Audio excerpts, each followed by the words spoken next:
Hello students, कैसे हैं आप सब लोग। तो आज हम पढ़ेंगे business environment chapter number 3 class 12th का बिजनेस स्टडीज के सारे केस स्टडीज। हर दूसरे बच्चे की शिकायत होती है कि केस स्टडीज समझ नहीं आती है, केस स्टडीज में कई बार अंडरस्टैंडिंग नहीं हो पाती है।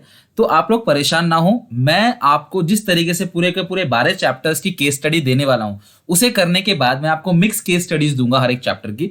डैम श्योर कि आप केस स्टडीज अटेम्प्ट कर लोगे। हाँ, ऐसा जरूर हो सकता है कि किसी किसी क्वेश्चन में कंफ्यूजन रहे, तो उसको सॉल्व करने का तरीका यही है कि आप ज्यादा ज्यादा प्रैक्टिस करो। उसके जितने ज्यादा सवाल की प्रैक्टिस करोगे आप उतना बेहतर होगा। और 100% केस स्टडीज नहीं आता, हाँ, लेकिन यह है कि लगभग 80 में से समझ लो 60 to 65 मार्क्स तक का केस स्टडीज जरूर पूछा जाएगा। तो अगर आपके एक दो क्वेश्चन गलत भी हो जाते हैं तब भी डोंट वरी, बाकी ट्राई करना कि मैक्सिमम जो क्वेश्चन हो आपकी केस स्टडीज के और डायरेक्ट क्वेश्चन जो हो वो सारे के सारे अटेम्प्ट हो सके। तो परेशान नहीं होना अगर एक आध गलत हो जाता है। अभी आप प्रैक्टिस करो टिल एग्जाम। हम लोग जो है अभी बहुत टाइम एग्जामिनेशन में, तब तक केस स्टडी की इतनी प्रैक्टिस करा दूंगा कि परफेक्ट हो जाओगे आप। ठीक है, चलो आज हम लोग केस स्टडी स्टार्ट करने वाले हैं, लेकिन एक प्री कंडीशन है। कंडीशन क्या है कि इस केस स्टडीज को पढ़ने से पहले आपका बिजनेस एनवायरनमेंट चैप्टर पूरे अच्छी तरीके से हो चुका हो। मैंने इसकी 2 वीडियोस डाली हैं, वो 2 के 2 वीडियो विद नोट्स आपने अच्छे से पढ़ लिया होगा और ने समझा होगा, उसको अच्छे से रिवीजन किया होगा। उसके एमसीक्यूज मैंने बोला था बनाने के लिए एनवायरनमेंट के, उसके एमसीक्यूज भी बनाए होंगे। उम्मीद करता हूं इतना आपने किया होगा। और सबसे अच्छा क्या है कि अपनी बुक से एक बार रीड जरूर किया होगा आपने, कम से कम एक बार अपनी किताब उठा के पढ़ जरूर लिया होगा आपने कि क्या है बिजनेस एनवायरनमेंट चैप्टर। मैंने कहा था जब आप अपनी किताब पढ़ते हो, तो उस सिचुएशन में क्या होता है कि आप को इंग्लिश आपकी जो है वो इंप्रूव हो जाती है। समझ रहे हो बात को, आपकी इंग्लिश जो है वो इंप्रूव हो जाती है। जब आपकी इंग्लिश इंप्रूव होगी तो आप क्वेश्चन जो है अच्छे से पढ़ पाओगे और समझ पाओगे अच्छे से। क्लियर है यहां तक? चलो अब हम उसी बेसिस पे क्वेश्चन 1 करते हैं। अगर आपने वीडियोस नहीं देखी चैप्टर्स की तो पहले चैप्टर की वीडियो देखो, आपके पास टाइम है अभी तो, और उसके बाद फिर आप ही देखना। अभी मैं आपको देखो कई सारे क्वेश्चंस कराऊंगा, छोटे छोटे क्वेश्चंस कराऊंगा। पहले मैं बहुत सारे जो पास्ट ईयर में आ चुके क्वेश्चंस हैं, फिर कुछ बड़े क्वेश्चंस जो पास्ट ईयर के पेपर में आ चुका है जैसे ये क्वेश्चंस है। फिर मैं आपको कुछ और ऐसे क्वेश्चन कराऊंगा जो बिल्कुल कुछ सैंपल पेपर्स में या पुराने साल के पेपर में देखो क्वेश्चन आ चुके। तो हमारे पास क्वेश्चन बहुत है, टाइम कम, तो चलो शुरू करते हैं क्वेश्चन 1 से। वीडियो पॉज करके खुद ट्राई करना आप आंसर देने का कि आप कितने क्वेश्चन का आंसर सही दे पाते हो। Government of India is seriously thinking to allow oil marketing public sector undertaking to fix their own price for petrol and diesel। यानी कि सरकार ने बोला कि पेट्रोल डीजल का प्राइस आप अपने आप सेट कर सकते हो। इसका मतलब सरकार ने उनको क्या दे दिया, विच इकोनॉमिक रिफॉर्म्स। आप देखो क्वेश्चन बोलता है आपको इकोनॉमिक रिफॉर्म, तो ध्यान रखना इकोनॉमिक रिफॉर्म 3 होता है, लिबरलाइजेशन, प्राइवेटाइजेशन और ग्लोबलाइजेशन। अभी आपके सिलेबस की बात करूं तो आंसर इसका लिबरलाइजेशन, प्राइवेटाइजेशन, ग्लोबलाइजेशन में से एक होगा। और अपना खुद का प्राइस, यानी कि आप अपने हिसाब से प्राइस अपना डिसाइड कर सकते हो। तो हम क्या बोलेंगे इसको, तो इसको हम लोग, इसका आंसर सही होगा लिबरलाइजेशन। इसका आंसर क्या होगा, लिबरलाइजेशन। तो सही आंसर है इसका लिबरलाइजेशन। उम्मीद करता हूं मैक्सिमम लोगों ने इसका आंसर लिबरलाइजेशन ही दिया होगा, क्योंकि लिबरलाइजेशन का मतलब क्या था, end of licence, end of quota, end of unwanted restrictions. बिना मतलब का जो रेस्ट्रिक्शंस था उसको सरकार ने हटा दिया। अपने प्राइस का आप खुद डिसाइड कर सकते हो, और मार्केटिंग कंपनी से बोल दिया अपना प्राइस आप खुद डिसाइड कर सकते हो। तो फर्स्ट का आंसर है liberalisation. Second, just after declaration of Lok Sabha election. मैंने आपसे बार बार कहा है कभी भी अगर इलेक्शन की बात आ जाए तो इलेक्शन में एक पर्टिकुलर पार्टी होती है, पर्टिकुलर पॉलिटिक्स होती है, तो उसको बोलेंगे पॉलिटिकल एनवायरनमेंट। लेकिन बिना क्वेश्चन पढ़े लिखना ठीक नहीं होगा, तो हम क्वेश्चन पढ़ लेते हैं। Lok Sabha election 2009 result, the Bombay stock exchange. जो बॉम्बे स्टॉक एक्सचेंज, आपको बताया कि जो नेशनल स्टॉक एक्सचेंज है उसको निफ्टी बोलते हैं, निफ्टी यानी टॉप 50 कंपनीज, और जो बॉम्बे स्टॉक ऑफ एक्सचेंज है उसको हम लोग बोलते हैं सेंसेक्स। तो सेंसेक्स 2100 पॉइंट से बढ़ गया एक ही दिन के अंदर। आपको मैंने बार बार बता रखा है, मैंने पढ़ा भी रखा है आपको चैप्टर। तो उसमें हम क्या करते हैं कि देश का छोटे से छोटा जो मतलब कि कोई एक्टिविटी है या कोई भी देश के अंदर कुछ भी हो रहा है, जैसे नोटबंदी हो गई, जीएसटी आ गया, और जैसे पुलवामा अटैक हो गया, जैसे पीएनबी बैंक का घोटाला हो गया, ऐसे डिसीजन, इवन क्लास लोकसभा का इलेक्शन का रिजल्ट जो है, ऐसी चीजें, कोरोना वायरस, ऐसी चीजें जो होती हैं हमारे देश के स्टॉक मार्केट पे बहुत बड़ा इंपैक्ट डालती हैं, इवन वर्ल्ड के स्टॉक मार्केट पे। तो लोकसभा इलेक्शन के बाद से ऐसा हुआ, तो यानी कि Lok Sabha election is a political environment, और इसने हमारे बिजनेस को डायरेक्टली और इनडायरेक्टली इंपैक्ट डाल दिया। तो ये कौन सा एनवायरनमेंट है, पॉलिटिकल एनवायरनमेंट। जो कभी भी लोकसभा इलेक्शन आ गया या राज्यसभा इलेक्शन, कोई भी इलेक्शन की बात आएगी, तो इलेक्शन के बाद, सरकार के बनने के बाद, तो समझ जाना वो क्या है, पॉलिटिकल एनवायरनमेंट है। चलो तीसरा बहुत आसान है। नए प्रोडक्ट को शुरू में आसान रख रहा हूं, ठीक है, थोड़ा कॉन्फिडेंस बरकरार रखना, आगे क्वेश्चन टफ भी आएंगे। If new products are introduce in market by new technique, हम नया प्रोडक्ट मार्केट में लेके आ रहे हैं नई टेक्निक से, which type of environment is indicated, तो बताओ कौन सा इन्वायरमेंट है। नया प्रोडक्ट ला रहे हैं हम लोग नई टेक्नोलॉजी से, तो ऑब्वियस है ना, नई टेक्नोलॉजी लेके आ रहे हैं, तो कौन सा इन्वायरमेंट है, टेक्नोलॉजिकल एनवायरनमेंट। तो ये हम बात करेंगे इसमें टेक्नोलॉजिकल एनवायरनमेंट। अगर क्वेश्चन डिटेल में बोलेगा एक्सप्लेन करने के लिए तो बता देंगे क्या टेक्नोलॉजिकल एनवायरनमेंट है, कुछ और एग्जांपल दे देंगे, जैसे ऑनलाइन टिकट्स वगैरह हो गए, ये सब चीजें। Fourth point, business environment include both specific and journal forces. कल ही आपको पढ़ाया था, सॉरी परसों पढ़ाया था कि जर्नल और स्पेसिफिक फोर्सेस कौन कौन से होते हैं, 3 लिखना है। जर्नल के अंदर आप लिख सकते हो पॉलिटिकल, कौन कौन से होते हैं, पॉलिटिकल, सोशल और टेक्नोलॉजिकल, ठीक है, ये हो गया जनरल एनवायरनमेंट।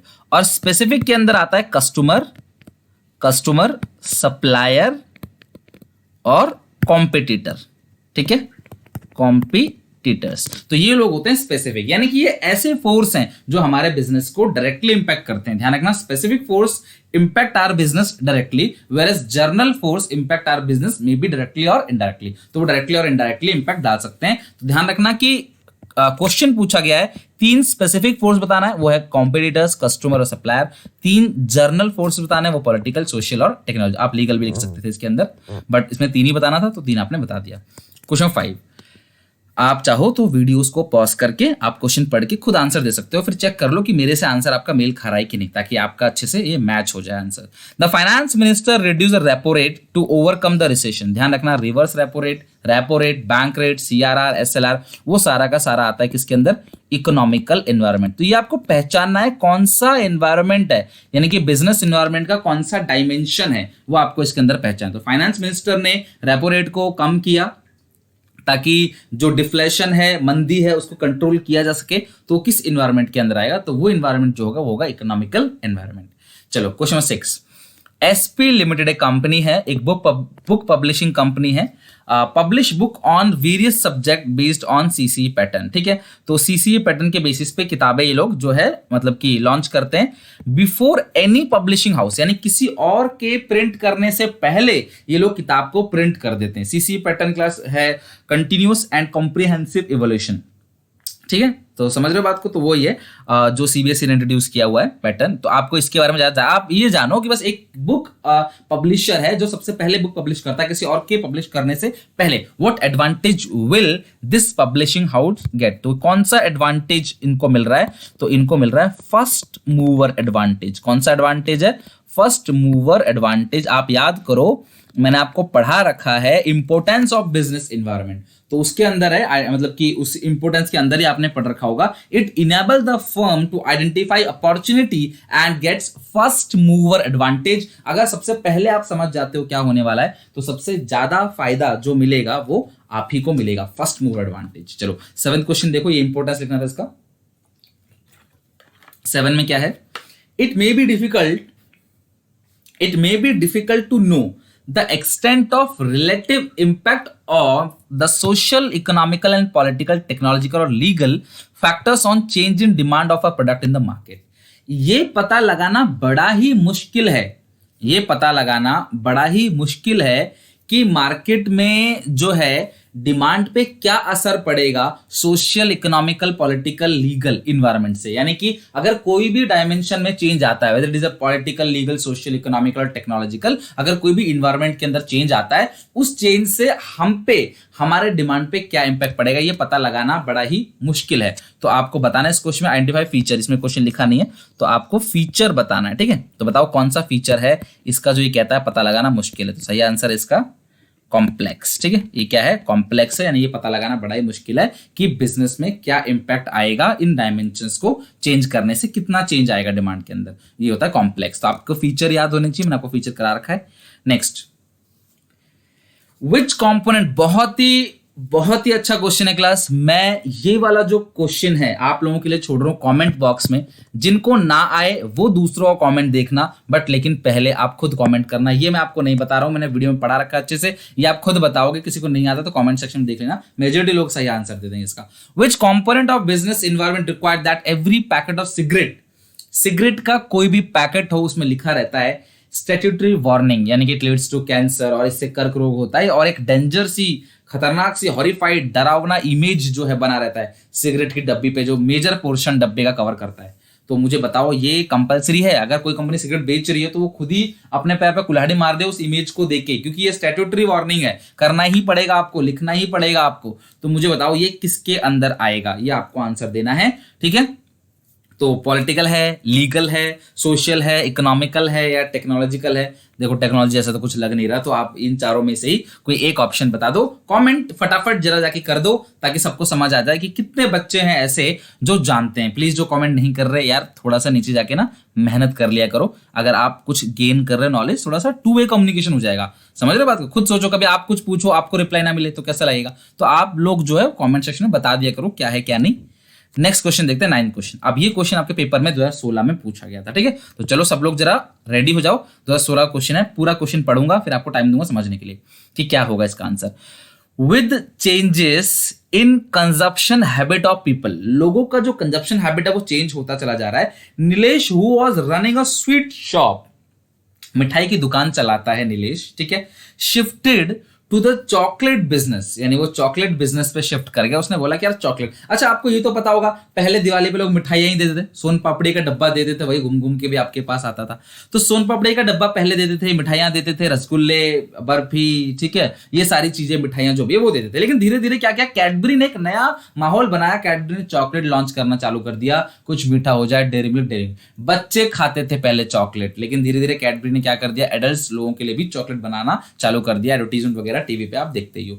तो यहां पे नीलेश ने क्या किया, चॉकलेट बिजनेस को शिफ्ट कर दिया। यार मिठाइयां बहुत बेच ली, अब हम चॉकलेट बेचते हैं on the eve of Diwali. और दिवाली पे बिल्कुल चॉकलेट छोड़ो, कुरकुरे ने अपना बिजनेस चालू कर दिया। कुरकुरे, चिप्स, लेज, ये लोग भी दिवाली पे आप लोग ये भी गिफ्ट देते हैं, समझ रहे हो, चॉकलेट देने लगे। चॉकलेट के बाद नया नया आ गया fashion, Kurkure. He offered chocolates in attractive package, अच्छे अच्छे पैकेट में और रीजनेबल प्राइस पे। He anticipated huge demand, उसने देखा लोग बहुत डिमांड कर रहे हैं चॉकलेट की, और उसने क्या किया, एक वेबसाइट को बना दिया chocolove.com के नाम से, for taking order online. Online chocolates का ऑर्डर लिया जाता है यहाँ पे। He got a lot of order online, बहुत सारा ऑर्डर मिला, अच्छा खासा पैसा कमाया उसने चॉकलेट्स को बेच के। आप बताओ कौन सा डायमेंशंस है? डायमेंशंस की बात करेगा तो 1 से ज्यादा होगा, और दूसरी बात डायमेंशन बोल रहा है तो वो 5 में से होगा, इकोनॉमिकल, पॉलिटिकल, सोशल, लीगल। आप अगर इस पैराग्राफ को अच्छे से समझ गए, जो मोस्ट बच्चे समझ गए होंगे अच्छे से, तो वो इजीली इस क्वेश्चन को आराम से सॉल्व कर लोगे। क्लियर है? तो देखो सबसे पहली बात, वो ऑनलाइन ऑर्डर की बात कर रहा है, तो ये वाला पैराग्राफ तो हो गया टेक्नोलॉजिकल। अगर वो ऑनलाइन चीजों को बेच रहा है तो वो तो हो गया टेक्नोलॉजिकल एनवायरनमेंट। लेकिन इसमें देश की कस्टम की बात चल रही है, परंपरा की, फेस्टिवल सीजन की, दिवाली की बात चल रही है, तो वहां पे क्या आ जाएगा, दिवाली वाला कंपोनेंट क्या आ जाएगा, सोशल। तो दिवाली है सोशल। और अगर हम बात करें इसकी डायमेंशंस की, अदर डायमेंशंस की, ऑनलाइन सेल हो रहा है, वेबसाइट बना के बिजनेस को बढ़ाया जा रहा है, टेक्नोलॉजिकल। यानी कि ये जो टेक्नोलॉजिकल एनवायरनमेंट है वो हमारे बिजनेस पर असर दिखाता है। अगर मैं ऑनलाइन नहीं बेचता तो शायद मेरे पास इतने कस्टमर नहीं आते, इतनी सेल नहीं होती। तो यहाँ पे ऑनलाइन सामान बेचा जा रहा है जिसकी वजह से उसको बिजनेस मिल रहा है। तो यानी कौन सा एनवायरनमेंट है, टेक्नोलॉजिकल। और जहां पे टेस्ट प्रेफरेंस की बात है, फेस्टिवल की बात है, किसी कस्टम की, ट्रेडिशन की बात है, तो वहां पे हम लोग जो है वो लिखेंगे सोशल एनवायरनमेंट। चलो 10th क्वेश्चन, जब भी कोर्ट पास ऑर्डर आ जाए, मैंने आपको क्या कहा था कि जब भी आ जाए आफ्टर विनिंग द इलेक्शन, तो उसका आंसर क्या होता है, पॉलिटिकल पार्टी इलेक्शन को विन करके आई है। लेकिन जब भी आ जाए कोर्ट ऑर्डर, तो आप समझ जाना क्लास की जो कोर्ट ऑर्डर है वो क्या है क्लास, वो पॉलिटिकल है या लीगल है। चलो ये आपको डिसीजन लेना है, मैं आपको सारा क्वेश्चन पढ़ा देता हूं। The court order passed to ban polythene bags, तो कोर्ट ऑर्डर ने कहा कि पॉलिथीन बैग्स को हम क्या कर देंगे, बैन कर देंगे, ठीक है। बैन पॉलिथीन बैग एज, पहला, these bag create many environmental problems which affect the life of people.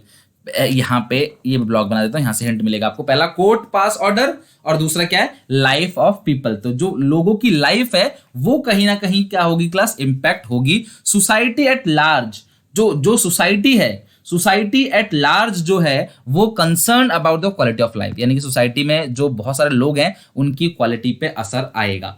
The government decide to give a subsidy, government कहती है हम सब्सिडी देंगे जूट इंडस्ट्री को टू प्रमोट द बिजनेस, यानी कि वो कि ये सारी प्लास्टिक बैग को ना बना के जूट वाले जो बैग आते हैं ना, जिसमें आपने आटे का धान का, चावल का, गेहूं का कट्टा जो आता है, वो जूट बैग्स।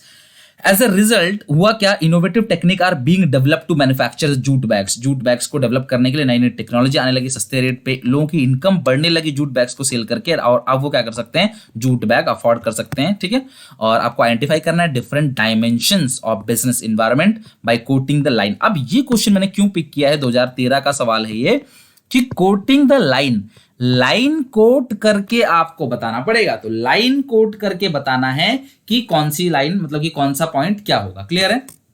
तो देखो, कोर्ट ने जो ऑर्डर पास किया है, कोर्ट ने जो ऑर्डर पास किया पॉलिथीन बैग का, ये लाइन तो जी हो गई, ये क्या है बताओ, लीगल इन्वायरमेंट। ठीक है, लीगल। आप सोचना पॉलिटिकल, इसमें पॉलिटिकल क्या है, कोई इलेक्शन विन वाला थोड़ी है, और ना ये सोशल है, ना ये इकोनॉमिकल है, ना टेक्नोलॉजी की बात हो रही है, तो ये क्या है, लीगल इन्वायरमेंट। ठीक है, सोसाइटी एट लार्ज कंसर्न, ये सारा का जो ये सोसाइटी है ना, क्वालिटी ऑफ पीपल, ये दोनों लाइन जो है, ये दोनों लाइन आ गया सोशल। आपको क्या करना पड़ेगा, लिखना पड़ेगा सोशल इन्वायरमेंट, फिर उसके बारे में एक लाइन एक्सप्लेन, और फिर नीचे दो लाइन वो जो कौन कौन सी हैं। पहले आप लिखोगे इन्वायरमेंट का नाम, एक लाइन उसके बारे में एक्सप्लेन करोगे कि सोशल इन्वायरमेंट क्या है, और उसके बाद दो लाइन क्या करना है आपने, लिखना है उसके बारे में कि कहां से आपने लाइन को कोट करना है। तो यहां से लेकर यहां तक पूरा लाइन आपको लिखना पड़ेगा, वो होता है सोशल इन्वायरमेंट। एक लाइन छोड़ के फिर आगे पढ़ना, सब्सिडी दे रही है सरकार, सब्सिडी देती है तो वो ये लाइन होती है इकोनॉमिकल। ठीक है, सब्सिडी देना मतलब क्या होता है क्लास, इकोनॉमिकल। जब सरकार सब्सिडी देती है यहाँ पे, तो वो आपका जो हो गया। अच्छा एक सेकंड, लाइन को पढ़ लेते हैं एक बार, मे बी कुछ और हो सकता है। The government decide to give a subsidy to the jute industry in order to promote the business. अच्छा सुनो, देखो इकोनॉमिकल क्यों नहीं हुआ ये, क्योंकि ये पूरी की पूरी कंट्री पे इंपैक्ट नहीं आ रहा है। द गवर्नमेंट डिसाइडेड, तो सरकार ने डिसाइड किया है, तो यहां से यहां तक जो है वो किसी एक पॉलिटिकल पार्टी ने डिसाइड किया होगा कि इसको प्रमोट करना है। समझ रहे हो बात को? तो ये किसके अंदर आएगा क्लास, अगर एक पॉलिटिकल पार्टी है तो ये आएगा पॉलिटिकल।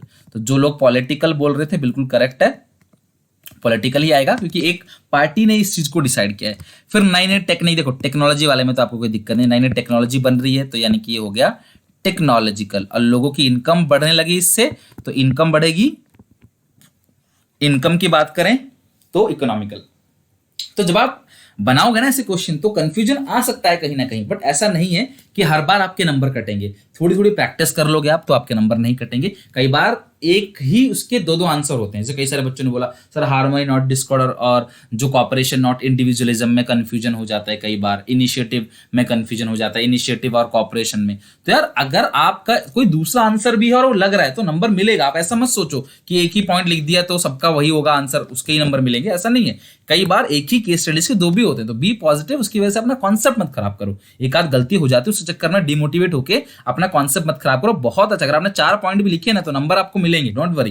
ये 4 नंबर का ही क्वेश्चन है, आपको पूरे मार्क्स मिलेंगे। चलो अब ये एक बड़ा क्वेश्चन मेरे पास है, और इसके अलावा भी क्लास 3-4 क्वेश्चंस और हैं, तो वीडियो लंबा चलेगा, तो आप लोग थोड़ा पेशेंस बना के रखो, क्योंकि आप लोग बोलते हो केस स्टडीज के लिए, तो मैं केस स्टडीज लाऊंगा, देखो टाइम लगेगा, इसलिए बहुत सारे लोग केस स्टडी लेके नहीं आते, वीडियो लंबी हो जाती है। बट अगर आपको पढ़ना है तो क्लास करना पड़ेगा। चलो चेक करते हैं नेक्स्ट ये वाला क्वेश्चन क्या है। Naman Govind after finishing their graduation, यानी कि नमन और गोविंद दोनों ने अपना ग्रेजुएशन को खत्म किया, ठीक है, under vocational stream, decide to start their own travel agency. उन्होंने सोचा हम अपना खुद का एक ट्रैवल एजेंसी जो है हम अपना चालू करेंगे, और वो रेलवे टिकट और एयर टिकट को बुक करेंगे कमीशन बेसिस पे, मतलब कि कुल मिलाकर एजेंट बनेंगे और कमीशन बेसिस पे रेल की और एयर टिकट को बेचेंगे। They also thought providing ticket with 10 minutes, 10 minute में दे देंगे इंटरनेट का यूज करके। ध्यान रखना इंटरनेट के यूज की बात हो रही है। अगर इंटरनेट यूज की बात हो रही है तो इसका मतलब किसकी बात चल रही है, टेक्नोलॉजी की बात चल रही है फिलहाल, तो अभी टेक्नोलॉजी की बात। आगे बढ़ते हैं।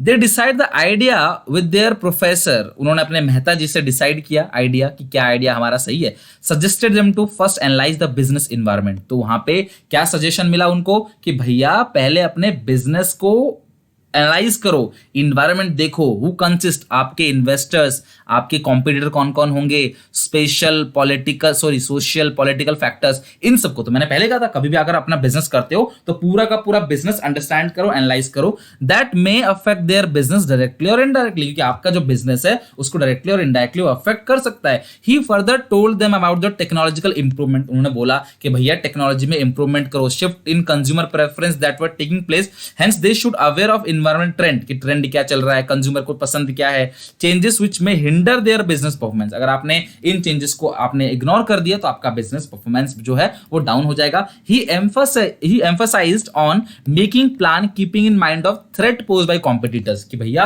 कॉम्पिटिटर कई बार क्या होते हैं, डिस्काउंट निकाल के आपको आपके बिजनेस को डाउन करने की कोशिश करते हैं। जियो आया मार्केट में, सबके बिजनेस डाउन हो गए, यानी कॉम्पिटिटर ने क्या किया, सबका मार्केट डाउन कर दिया, so that they can deal with situation effectively. तो आप सारी चीजों को, पॉलिसी को देख के अपना जो बिजनेस को वो स्टार्ट करो, ताकि आपका जो परफॉर्मेंस हो वो बेटर हो। तो यहाँ पे क्वेश्चन क्या कह रहा है, identify and state the component of business environment. अगर कंपोनेंट की बात करें तो कौन सा कंपोनेंट है, टेक्नोलॉजिकल इन्वायरमेंट। ठीक है, कौन सा कंपोनेंट है, टेक्नोलॉजिकल। चलो राइटिंग सही कर लेता हूं, मैं भी किसी को समझ ना आ रहा हूं।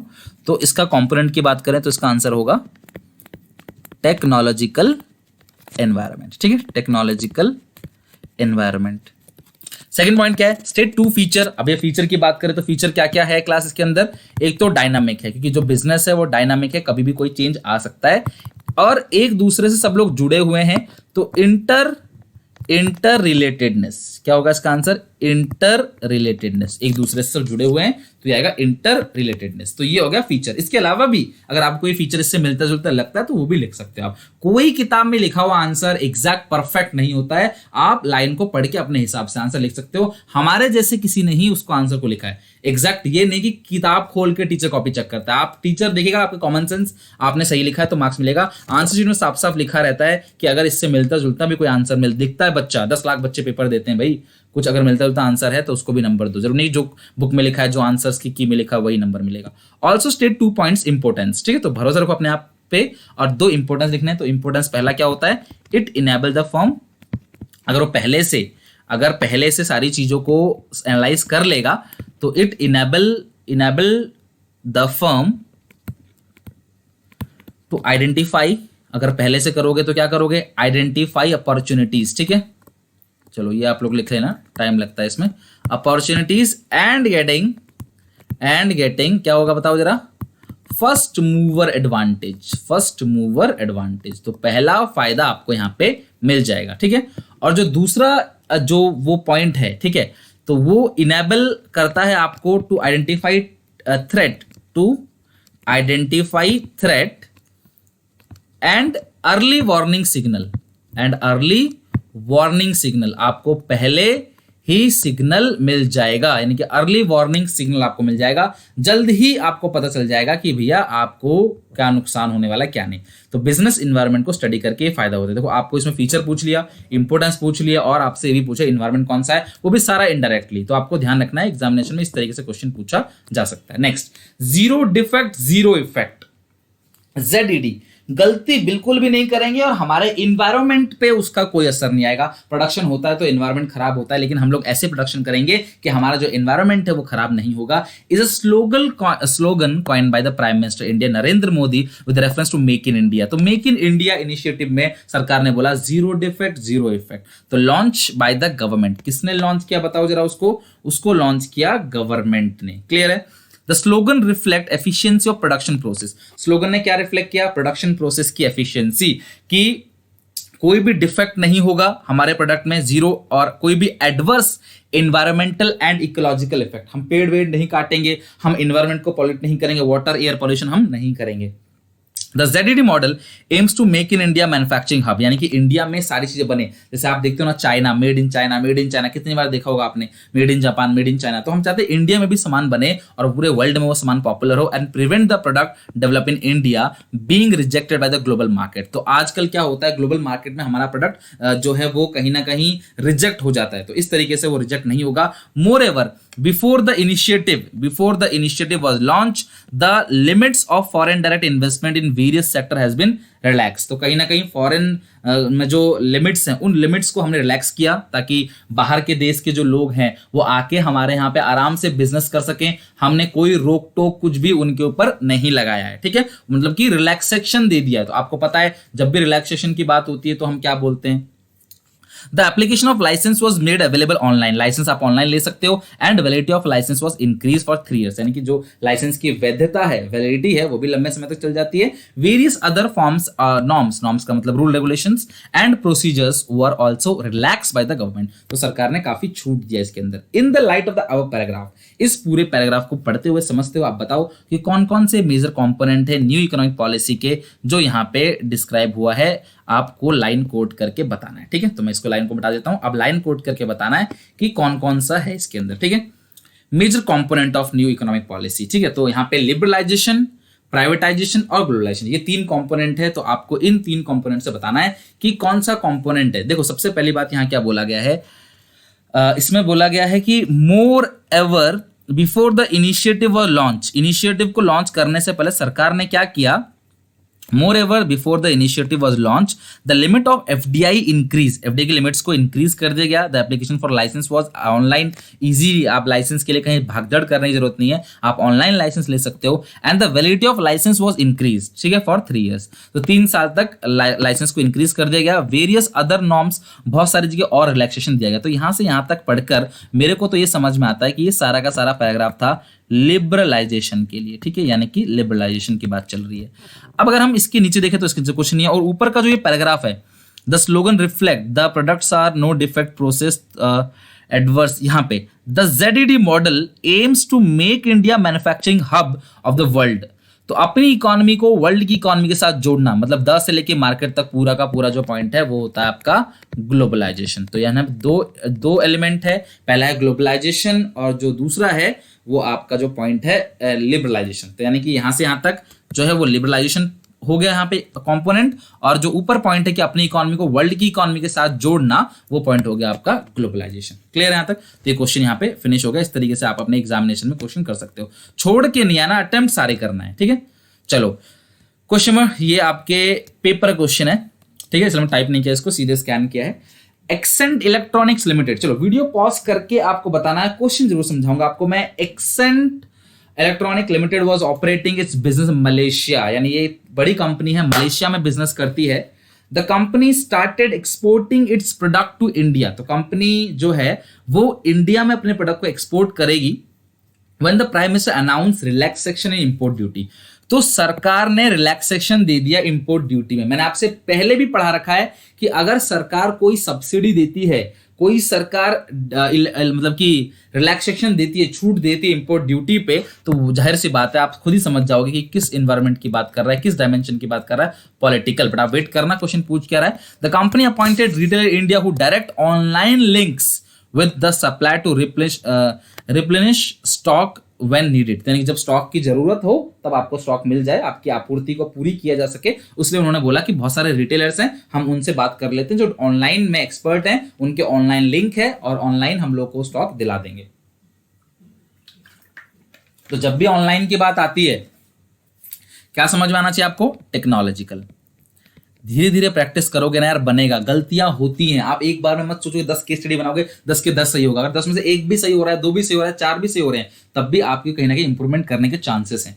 More practice more you will strong on case studies. तो आप ध्यान रखना कि ज्यादा प्रैक्टिस करो, और इस प्रैक्टिस से हम लोग केस स्टडी में एक्सपर्ट बनेंगे। 11 क्वेश्चन, महिंद्रा एग्रो लिमिटेड है स्टार्टेड किया है नया वेंचर, वेंचर मतलब दो लोग मिलकर काम करते हैं, for distribution of harmful and chemical free fertiliser vegetables, यानी कि बहुत सारे ऐसे फर्टिलाइजर्स हैं जिनको हम लोग डालते हैं, खाद हो गया या जो भी और फर्टिलाइजर्स हैं, उनको हम लोग केमिकल फर्टिलाइजर डालते हैं ना, तो उससे सब्जियां अच्छी निकल के आती हैं, लेकिन वो आपके बॉडी को नुकसान पहुंचा सकता है, हार्मफुल इंपैक्ट डाल सकता है। तो ऐसे फर्टिलाइजर जो हार्मफुल ना हो, केमिकल फ्री हो, ज्यादा केमिकल का यूज नहीं करना चाहिए वेजिटेशन में भी।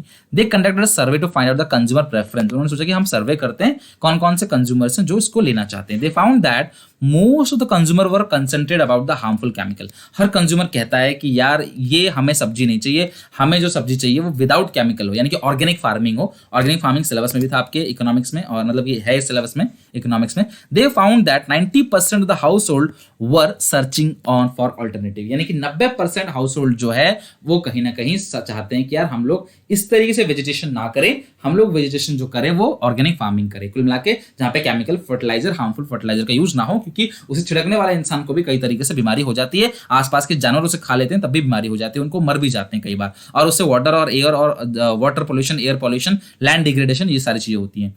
The company contacted a group of agriculture expert, कुछ एग्रीकल्चर एक्सपर्ट से कॉन्टैक्ट किया to lay down the procedure of growing vegetable by farmer. तो किस तरीके से हम लोग फार्मर्स को बता सकते हैं कि आप उनको ट्रेनिंग दे सकते हैं, नई टेक्नोलॉजी के बारे में बता सकते हैं कि केमिकल फ्री वेजिटेबल्स को उगा सके। यानी कि जरूरी नहीं है कि वेजिटेशन करने के लिए आप केमिकल का इस्तेमाल करो। According to new innovative method, नए नए इनोवेटिव मेथड से आप बिना केमिकल के यूज किए भी अच्छी फसल पैदावार ला सकते हो।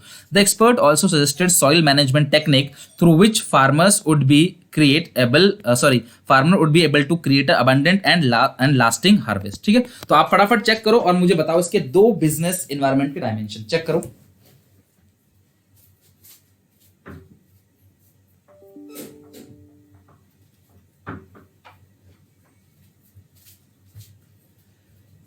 बताओ क्या हो सकता है इसका। 2 डायमेंशन बताने हैं आपको, जिसके बारे में बताना है 2 डायमेंशन, और 2 डायमेंशन के थ्रू बता देना है। देखो सबसे पहली बात जो है इसके अंदर, जो कंज्यूमर्स हैं वो कंसर्न है कि वो जो है वेजिटेबल केमिकल से यूज नहीं करना चाहते। तो कंज्यूमर जहां पे कंसर्न है वहां पे आ जाएगा क्या, सोशल, क्योंकि उन्होंने लाइन कोट करने के लिए बोला है। क्या लाइन कोट करने के लिए नहीं बोला, तो आप कैसे आंसर लिखोगे, आप आंसर में सोशल लिखोगे, और सोशल लिखने के बाद, मतलब सोशल जब आप लिख लोगे, सोशल लिखने के बाद सोशल को एक्सप्लेन कर देना कि क्या है सोशल। लाइन को पिक करने की जरूरत नहीं है, नॉर्मली एक्सप्लेन कर सकते हो आप सोशल के बारे में। और यहाँ पे क्योंकि ये बात कर रहे हैं किसकी, टेक्नोलॉजी की, नए नए टेक्नोलॉजी की, न्यू इनोवेटिव मेथड से, तो ये जो लाइन हो जाएगा वो हो जाएगा टेक्नोलॉजिकल। और टेक्नोलॉजी में क्या बात करते हैं हम लोग, नए नए टेक्नोलॉजी की, ऑनलाइन की हम बात करते हैं, नई नई मशीन की बात करते हैं, प्रोडक्शन के नए नए मेथड की बात करते हैं, नई टेक्नोलॉजी, इनोवेटिव टेक्नोलॉजी। तो ये सारी चीजें जो है वो आपके टेक्नोलॉजिकल हो गई। तो आप यहाँ पे क्या करोगे, टेक्नोलॉजिकल और सोशल। तो आप ध्यान रखना कि 2 इन्वायरमेंट है, सोशल टेक्नोलॉजिकल, और दोनों के बारे में आप डिटेल में 4-5 लाइन लिख सकते हो।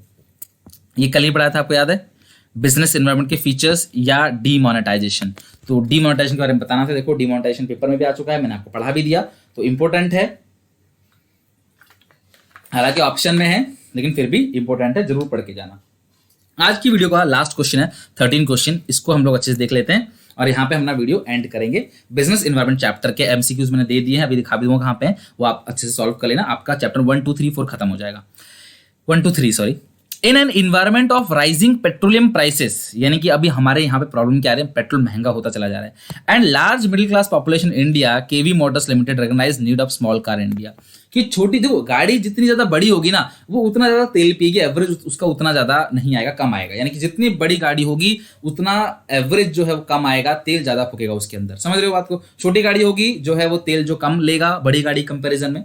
तो इसीलिए इन्होंने सोचा कि यार पेट्रोल इतना महंगा हो रहा है तो हम छोटी, आजकल गाड़ी कौन सी माइलेज अच्छा हो, जिसका माइलेज अच्छा है वो गाड़ी सबसे ज्यादा बिकती है, क्योंकि भाई लोगों को पेट्रोल का खर्चा बहुत जोर पड़ता है, बहुत महंगा हो गया पेट्रोल, 76 रुपीज लीटर जो है पेट्रोल चल रहा है, तो बहुत ज्यादा नुकसान उन लोगों को होता है। तो जिसकी वजह से it created a product for superior than its competitor, not only in terms of quality but also in terms of driving experience. तो हम ऐसी गाड़ी बनाएंगे जो लोगों को क्वालिटी वाइज भी अच्छा लगेगा, ड्राइविंग एक्सपीरियंस भी अच्छा रहेगा, और यहाँ पे हम लोग क्या बन जाएंगे, लीडर बन जाएंगे स्मॉल कार मार्केट के। ऐसा सोचा किसने, केवी मोटर्स ने। As the Indian government was encouraging foreign investment, Indian government ने फॉरेन इन्वेस्टमेंट को इंकरेज किया लिबरलाइजेशन और ग्लोबलाइजेशन के through. MNC big name in car manufacturing enter into market, तो जो बड़े नामी कंपनी थी गाड़ियों की वो आने लगे इंडियन मार्केट के अंदर। KV motor further expanded service network, KV motor ने क्या किया, इन्होंने देखा कि जब बाहर से लोग आ रहे हैं तो अपना सर्विस नेटवर्क को बढ़ा दिया, गाड़ी की सर्विस वगैरह जो है अच्छे से होने लगी, ज्यादा मतलब कि ज्यादा जगह में सर्विसेज होने लगी। Quality creating entry barrier for the competitor, इतनी अच्छी क्वालिटी दी ताकि बाहर से लोग एंट्री ना कर सकें, कॉम्पिटिटर हमें कॉम्पिटिशन ना दे सके, हम अपने को स्ट्रॉन्ग करके रखेंगे। It depreciated strength through various brand building activity, तो बहुत सारे अच्छे ऐसी एक्टिविटीज की जिससे जो है कस्टमर का ब्रांड मतलब कि नाम होता है कंपनीज का, हमें भरोसा होता है कंपनीज के ऊपर। As a result the market share of KV Motor is refusing to go down, तो बाहर से कॉम्पिटिटर आने के बाद भी बड़ी बड़ी कंपनियां भी बाहर से आई लेकिन इसका शेयर डाउन नहीं हुआ of all major automakers as its competitors. तो यानी कि आपका बिजनेस डाउन नहीं हुआ, क्यों? क्योंकि आप इन्वायरमेंट को समझ गए और उसके अकॉर्डिंग आप काम करने लगे। तो क्वेश्चन पूछा गया है आपको, दो क्वेश्चन है। पहला, identify economic reform highlighted in the above case. तो कौन सा इकोनॉमिक रिफॉर्म हाईलाइटेड हुआ जब बाहर देश, देखो इकोनॉमिक रिफॉर्म्स का मतलब क्या है? Liberalisation, privatisation, globalisation. तो इसमें से कौन सा हाईलाइटेड हुआ? तो देखो यहाँ पे कहीं भी प्राइवेटाइजेशन के बारे में तो बोला नहीं है। तो यहाँ दो ही इकोनॉमिक रिफॉर्म्स है, लिबरलाइजेशन और ग्लोबलाइजेशन। यानी कि बाहर देश से सरकार ने छूट दे दिया कॉम्पिटिटर्स को कि आओ हमारे यहाँ बिजनेस करो, और यहाँ पे एफडीआई में बहुत सारी छूट दे दी। ये ना आप लिखा होगा यहाँ पे, देखो, as the Indian government was encouraging foreign investment. तो यानी कि ये सारी चीज जो है वो आपका हो गया लिबरलाइजेशन और ग्लोबलाइजेशन। अब बात करते हैं quoting the line explain 2 points of importance of business environment being highlighted in the above case. तो बिजनेस इन्वायरमेंट की इंपोर्टेंस आपको पता होना चाहिए। First mover advantage, early warning signal, ठीक है। उसके बाद टैपिंग एंड असेंबलिंग रिसोर्सेस हो गया, इंक्रीज इन मतलब एफिशिएंसी हो गया। ये सारी चीजें जो है अडॉप्ट टू चेंजेस, ये सब इंपोर्टेंस है। तो आपको इंपोर्टेंस बताना लाइन कोट करके। तो कोई भी आपको इंपोर्टेंस बताना, एनी 2 पॉइंट्स, कोई भी 2 पॉइंट बता देना, तो मैं आपको बता देता हूं क्या क्या है। तो सबसे पहला जो इंपॉर्टेंस है वो ये होता है, it helps the firm to identify first mover advantage, ठीक है। तो जहां पे फर्स्ट मूवर एडवांटेज की बात कर लेते हैं, जहां पे इन्होंने बोला है कि साफ साफ लिखा, देखो ये रहा, ये जो लाइन है ना यहां से, ये रहा, KV limited recognise the need of small car India. यानी कि आप समझ गए कि कल को पेट्रोल महंगा होने वाला है, पेट्रोल की कीमतें इतनी ज्यादा बढ़ती चली जा रही हैं कि लोग पेट्रोल की गाड़ियां जो है वो लेंगे जिसमें ज्यादा कम फ्यूल डले और ज्यादा गाड़ी चले, यानी कुल मिलाकर इसका माइलेज ज्यादा हो। तो आप पहले से समझ गए। तो ये जो लाइन है ये हो गया आपका आइडेंटिफाइंग, यानी कि आप लिखोगे कि identify opportunity and getting first mover advantage. तो ये लाइन हो गया फर्स्ट मूवर एडवांटेज, ठीक है। तो यहां से यहां तक आप लाइन जो मैंने हाईलाइट किया वो हो गया फर्स्ट मूवर एडवांटेज, ठीक है। फिर it created a product far superior than the competitor, यानी कि अपना प्रोडक्ट जो है वो बहुत ही ज्यादा अच्छे से बनाया, not in terms of quality but all over driving experience. तो ये जो लाइन हो गया आपको, ये जो लाइन आपका सारा का सारा है, इसको जो एक्सपीरियंस हो गया ना, ये जो फास्ट क्वालिटी मतलब कि क्वालिटी अच्छा सामान बनाया, तो हम उसको बोलेंगे इंप्रूवमेंट इन परफॉर्मेंस। तो ये जो है इंप्रूवमेंट इन परफॉर्मेंस, ठीक है। तो ये आपका 2 पॉइंट हो गया, लेकिन इसके अलावा भी पॉइंट है अगर आप उनमें, ठीक है। परफॉर्मेंस को लिख लेते हैं, ओके। ये क्या लिखा है? इंप्रूवमेंट इन परफॉर्मेंस, समझ जाना आप, इंप्रूवमेंट इन परफॉर्मेंस। तो ये हो गया लाइन। इसके अलावा भी कोई पॉइंट आप लिखना चाहते हो, जैसे आपने प्लानिंग पॉलिसी बनाने से क्वालिटी वगैरह को इंप्रूव किया, तो पॉलिसी वगैरह बनाना चाहते हैं, तो वो सारे पॉइंट्स भी आप अंडरलाइन करके लिख सकते हो। कुल मिला के इसके इंपोर्टेंस लिखने, अगर आप इनमें से फाइंड आउट नहीं कर पा रहे तो स्टूडेंट छोड़ के मत आना, कोई अदर इंपोर्टेंस लिख के आना, लेकिन लिख के जरूर आना, क्योंकि इसमें इंपोर्टेंस पूछा गया बिजनेस इन्वायरमेंट के। क्लियर है? तो जो भी जहां पे समझ आता है वहां तक लिख के आओगे। डिफरेंट आंसर हुआ लेकिन वो सही भी हुआ तब भी नंबर मिलेगा। जरूर नहीं कि बुक में एक आंसर दिया है गलत हो गया तो आपको नंबर नहीं मिलेगा, लेकिन आप ना क्वेश्चन को पढ़ा करो, अपने आप आंसर दिया करो, नहीं आता आंसर को देखा करो कि भी क्यों नहीं आ रहा, क्या गलती है, फिर उसके हिसाब से अपना खुद का सॉल्व किया करो, ठीक है। आई होप कि आपका खत्म हो गया। अब आपको करना क्या है क्लास, देखो आज हो गया वेडनेसडे, थर्सडे, फ्राइडे, सैटरडे, काफी बच्चों ने टेस्ट लेने के लिए। सबसे अच्छी बात मैं आपको बता रहा हूं, टेस्ट होगा, ध्यान से सुनो, टेस्ट होगा 30 मिनट्स का, 40 MCQs का टेस्ट होगा। टेस्ट ऐसे कंडक्ट करूंगा जैसे क्लास में टेस्ट होता है, वैसे ही लगेगा आपको। वो कैसे कंडक्ट करना है वो मैं आप बच्चों से ले रहा हूं सलाह, तो मैं आप लोगों को बता दूंगा, शनिवार तक अनाउंस कर दूंगा। पर ध्यान रखना, संडे को 5 बजे आपका टेस्ट होने वाला है, चैप्टर नंबर 1, 2, 3, 4। अब अगर बात करें 1 से लेके 4 तक की, तो 3 चैप्टर तो पढ़ा दिया। अब आपको थर्सडे, फ्राइडे, सैटरडे क्या करना है। सैटरडे को मैं कराऊंगा आपको खुद प्लानिंग चैप्टर के केस स्टडीज डिस्कस करूंगा सैटरडे को। थर्सडे को प्लानिंग चैप्टर का पार्ट 1 पढ़ना है आपको। फ्राइडे को टाइप्स ऑफ प्लान पढ़ना है, जो पार्ट 2 होगा टाइप्स ऑफ प्लान। और इनकी वीडियोस मैं आपको दे चुका हूं इनकी वीडियोस जो है वो मैं आपको दे चुका हूं प्लेलिस्ट के अंदर। इनके नोट्स मैं आपको भेज दूंगा, बट आपको ध्यान रखना है कि टाइप्स ऑफ प्लान और प्लानिंग चैप्टर थर्सडे को, कल मैं वीडियो अपलोड नहीं करूंगा, आप खुद पढ़ोगे इसको, वीडियो में दे चुका हूं इसलिए। फ्राइडे को भी आपको खुद पढ़ना है टाइप्स ऑफ प्लान, मैं बता दूंगा अभी कैसे करना है, रुके रहना, भी जाना मत। सैटरडे को हम लोग क्या करेंगे, प्लानिंग के केस स्टडीज, वो अपलोडेड नहीं है, वो मैं अपलोड करूंगा नया पैटर्न से, एकदम अच्छे केस स्टडीज और पूरे चैप्टर का रिवीजन भी उसमें करा दूंगा। फिर संडे को शाम तक आप रिवीजन कर लेना। संडे को शाम को 5 बजे 30 मिनट का हम लोग टेस्ट कंडक्ट करेंगे। कैसे वो नहीं पता, वो मैं बता दूंगा आपको, शनिवार तक मैं बिल्कुल पूरा अनाउंस कर दूंगा। बट टेस्ट होगा, 40 MCQ होंगे और देखते हैं आप में से किसके कितने नंबर आते हैं। हाईली अप्रिशिएटेड होगा कि आप 35 प्लस लेके आओ। देखते हैं कितने मेरे स्टूडेंट्स ऐसे हैं जिन्होंने अच्छे से पढ़ा है और शुरू के 4 चैप्टर में परफॉर्म नहीं कर पाओगे तो 12 चैप्टर में कैसे करोगे? 1/3 सिलेबस पहले खत्म करो, 4 फिर 4 8 फिर 12, फिर हम 4 का टेस्ट लेंगे, फिर 4 4 8 का टेस्ट लेंगे, फिर पूरे 12 का टेस्ट, प्रैक्टिस पेपर, सब कुछ मुझे कराना है आपको। लेकिन देखो ध्यान से, जैसे आप गूगल पे सर्च, मतलब कि आप मेरे चैनल पे जाओगे ना, तो मेरे चैनल पे जाने के बाद आपको इस तरीके से मिलेगा यहाँ पे, ये पूरा का पूरा देखो यहाँ पे आपको मिल जाएगा प्लेलिस्ट, ठीक है। ये रही, देखो मेरे चैनल में जाओगे आपको ये मिलेगा प्लेलिस्ट, तो इसमें कई सारे प्लेलिस्ट हैं आपके काम की। प्लेलिस्ट फर्स्ट वाला है 30 डेज प्लेज, तो जैसे ही 30 डेज प्लेज के अंदर जाओगे तो देखो आपको वीडियो मिलेगी, chapter line by line video मिलेगी। तो यहाँ पे आप देखना, आपको मिल जाएगा लास्ट में मिल जाएगा आपको, देखो बिजनेस इन्वायरमेंट 18 नंबर पे, देखो बिजनेस इन्वायरमेंट की क्या है यहाँ पे, एमसीक्यूज है, तो ये आपको बनाना है एमसीक्यूज, ठीक है। और ये रिवीजन है, रिवीजन कर लेना। और बिजनेस इन्वायरमेंट के एमसीक्यू यहाँ पे आज की स्टडी पे आ जाएगी। देखो ये रहा फिर प्लानिंग, 19 नंबर पे चेक करो, 19 नंबर पे चेक करो, ये रहा 19 नंबर पे क्या है, ये प्लानिंग है। तो ये प्लानिंग की जो वीडियो है ये आपको देख लेनी है, इसके अंदर पूरा का पूरा प्लानिंग चैप्टर है। सेकंड 20 नंबर पे टाइप्स ऑफ प्लान है, उसको देख लेना आपने। फिर ये रिवीजन है प्लानिंग का पूरा एक ही वीडियो के अंदर 13 मिनट के अंदर। और देन इसके बाद लास्ट है 20 के 20 एमसीक्यू। तो उम्मीद है ये आपको 20 एमसीक्यूज जो हैं वो आप अच्छे से बना लोगे।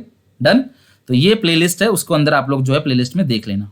चलो यहाँ पे मैं वीडियो एंड कर रहा हूँ। मैं डिस्क्रिप्शन बॉक्स में भी सारी चीज डाल दूंगा, नोट्स वगैरह जो है वो टेलीग्राम ग्रुप पे और जो भी ग्रुप है उनमें मैं सेंड कर दूंगा। Thank you very much. इसे लाइक जरूर कर देना क्लास, मैंने बहुत मेहनत करी इस वीडियो के अंदर, और इसे अपने सारे क्लासमेट्स के अंदर शेयर कर देना। बाय बाय, टेक केयर, मिलेंगे नेक्स्ट वीडियो में।